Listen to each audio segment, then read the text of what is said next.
ETF index mutual funds నేర్చుకుని stock మార్కెట్లో రాణించాలనుకుంటున్నారా? వెంటనే ఈ నెంబర్కి కాల్ చేయండి.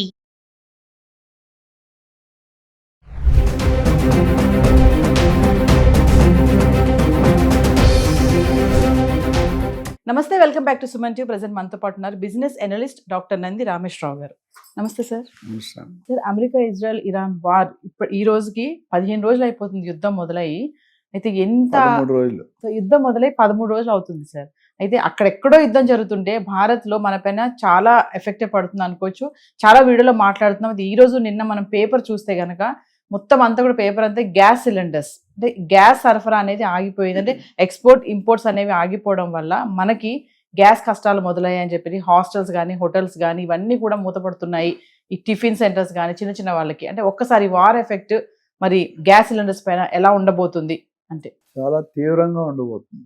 ఎందుకంటే ఇది లేనిది ఏది ముందుకెళ్ళదు.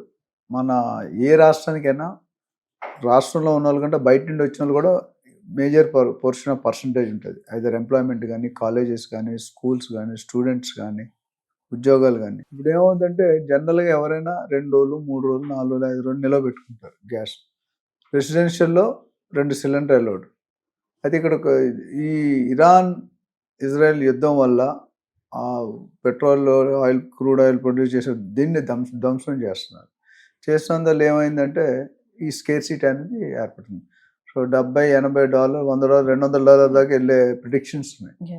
సో అక్కడ ఏమవుతుందంటే ఎక్కువ ఇలాంటి టైం వచ్చినప్పుడు స్కామ్స్ ఎక్కువ జరుగుతాయి.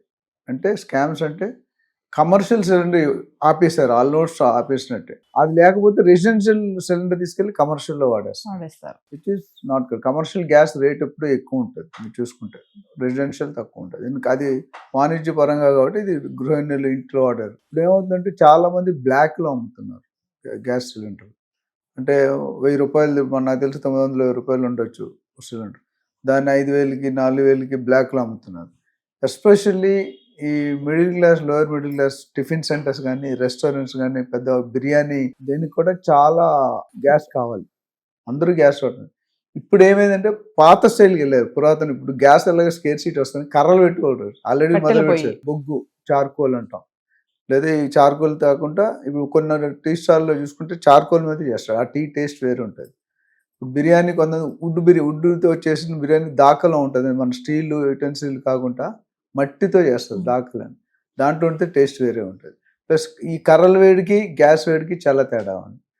సో ఒకటి చీటింగ్ జరుగుతుంది, బ్లాక్మెయిల్ అవుతుంది. ఒకటి కమర్షియల్ వాళ్ళు రెసిడెన్షియల్ కింద వాడుతున్నారు. చాలా దేశాలు చివరి క్షణాల్లో ఉన్నాయి. మన ఇండియా నాకు తెలిసి 1-2 నెలలు స్థాయికి ఇంకా నిల్వలు ఉన్నాయి. అది నరేంద్ర మోడీ గారు ప్లానింగ్. ఇప్పుడు వాళ్ళు పెద్ద పెద్ద గవర్నమెంట్ కంపెనీలు ఏం చేస్తున్నాయంటే పెద్ద ఎక్కువ బల్క్ కన్జంప్షన్ వాళ్ళ దగ్గర ఈ పెట్రోల్, హెచ్పిసిఎల్ కానీ, ఇండియన్ ఆయిల్ కానీ, లేదా మిగతా పెట్రోల్ కంపెనీస్ ఏవైతున్నాయో వాళ్ళకి ఆల్రెడీ రిక్వెస్ట్ పెట్టారు. ఏంటంటే మాకు ఆపకూడదు. ఇప్పుడు క్యాంటీన్లు ఆపేశారు, హాస్పిటల్లో తిండి ఆపేశారు. ఎక్కడైనా తిండి లేకపోతే ఎవరు బతలేరు. సో దానికి కొన్ని నాట్లు రిక్వెస్ట్ పెడితే సన్నాహాలు జరుగుతున్నాయి. కానీ ఇలా వారు అవుతూ కోల్పోతుంటే గ్యాస్ కానీ పెట్రోల్ ఎక్కడైతే ఉత్పత్తి అవుతాయో డెఫినెట్లీ ఎన్నేళ్ళు 10 సంవత్సరాలు అయితే పెట్టుకోలేదు కదా, ఇందులో ఫెయిల్ అవుతారు. ట్రంప్ మరి నిన్న ప్రకటన చేశారు యుద్ధం ఆపేస్తామని చెప్పేసి. కానీ అనగానే కొన్ని వాటిలో పెరగడం చూడండి, బంగారం, వెండి లాంటివి పెరిగిపోయాయి. మరి అసలు ఇరాన్ కండిషన్స్ ఏంటి అంటే అసలు ఎందుకు యుద్ధం ఇంతలా కొనసాగుతుంది? అంటే సుప్రీం లీడర్ చనిపోయినప్పటికీ కూడా ఇరాన్ ఎక్కడ తగ్గటం లేదు మిజైల్స్ ఉన్నాయి. ఏ రాష్ట్రం కూడా ఇప్పుడు తక్కువ నేను ఎక్కువ అంటే నువ్వు ఒప్పుకో, రివర్స్ అని నేను ఒప్పుకోండి, ఎవరు ఒప్పుకోరు. ఇక్కడ ఏమైందంటే ఇరాన్ దో ఇట్ ఈస్ అంత పెద్ద కాకపోయినా వాళ్ళకు కూడా సామాగ్రి, యుద్ధం చేసే పరికరాలు ఇవన్నీ కూడా బాగానే ఉన్నాయి. అయితే వాళ్ళు ఏమంటున్నారంటే అసలు మీరు మీ అమ్మాయితో యుద్ధం ఎందుకు చేస్తున్నారు? అసలు మీరు నెగోషియేట్ చేయొచ్చు కదా, మా వల్ల మీకు ఏదైనా ఇబ్బంది ఉంటే నెగోషియేట్ చేయొచ్చు కదా, నాతో మాట్లాడి కాకపోతే మీరు యుద్ధం చేయాల్సింది. మీరు కాకుండా మొదలుపెట్టిన 1-sided వార్. రెండోది, మాకు యుద్ధం ఆపాలంటే మేము రెడీగా ఉన్నాం చర్చలకి, కాకపోతే 3-4 కండిషన్లు ఉన్నాయి. ఏంటంటే నెంబర్ 1 ఏంటంటే మీరు మా మీద అటాక్ చెయ్యమని చెప్పి కమిట్మెంట్ ఇవ్వాలి ఫ్యూచర్లో, ఒకటి. రెండోది, ఇది ఇంటర్నేషనల్ వాళ్ళ ప్రెజెన్స్ లో జరగాలి. కాదు, మాకు వేరే వాళ్ళ మద్దతు కూడా కావాలి. మద్దతు కావాలి. వాళ్ళ ప్రెసెన్స్ లో మీరు ఒప్పుకోవాలి, ఇజ్రాయెల్ కానీ యుఎస్ కానీ మళ్ళీ మా మీద పర్మనెంట్ గా ఎఫెక్ట్ కావాలి. మూడోది ఏమంటే మా యుద్ధంలో ఎంత నష్టపోయామో అది మీరు రీఎంబర్స్ చేయాలి. సో ఇలాంటి కండిషన్లు వాళ్ళు పెడుతున్నారు.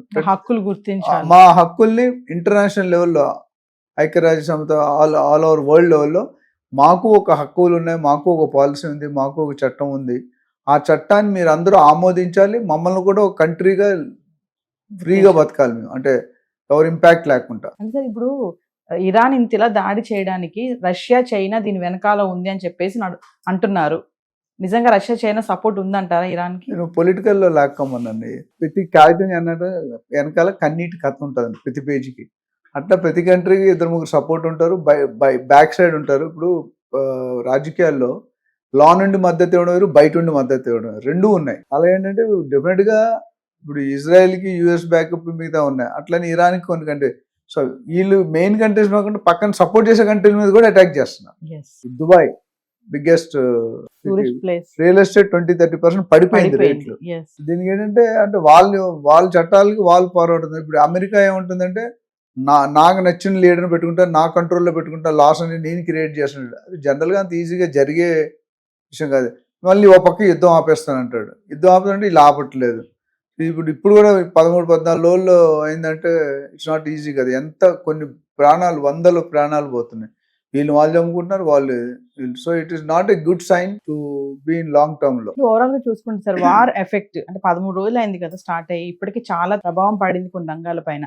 ఇది ఇలానే కొనసాగితే ఇంపాక్ట్ ఎలా ఉండిపోతుంది అంటారు, అంటే ఇండైరెక్ట్ గా మన పైన? అంటే as of today India is very safe. మిగతా కంట్రీలు అల్లకొల్లం అవుతున్నాయి, ఇబ్బంది పడుతున్నారు, ప్రెషర్ ఫీల్ అవుతున్నారు. India hats off to Narendra Modi గారు. ఆయన ప్లానింగ్ లో మనం విఫలం అవ్వలేదు. ఈవెన్ కొద్ది కొరత ఉన్నా సరే దాన్ని ఎలా మేనేజ్ చేయాలి, ఎలా కంట్రోల్ చేయాలని దాన్ని వెరీ సీరియస్. మన మీద కంపారిటివ్గా మనం ఇద్దరికి న్యూట్రల్గా ఉన్నాం. ఇటు వాటితోనే పెట్టుకోలేదు. ఇప్పుడు లేటెస్ట్గా ట్రంప్ గారే మనతో సైన్ చేసి తారీఫ్ తగ్గించి అంటే ఒక స్టెప్ వెనక్కి వేసినట్టే అర్థం. సో ఇరాన్తో మనకి మంచి సంబంధాలు ఉన్నాయి. ఎందుకంటే మనం కొన్ని $1 మిలియన్ ఆఫ్ వర్త్ పెట్రోల్ మనం క్రూడ్ ఆయిల్ తీసుకుంటున్నాం.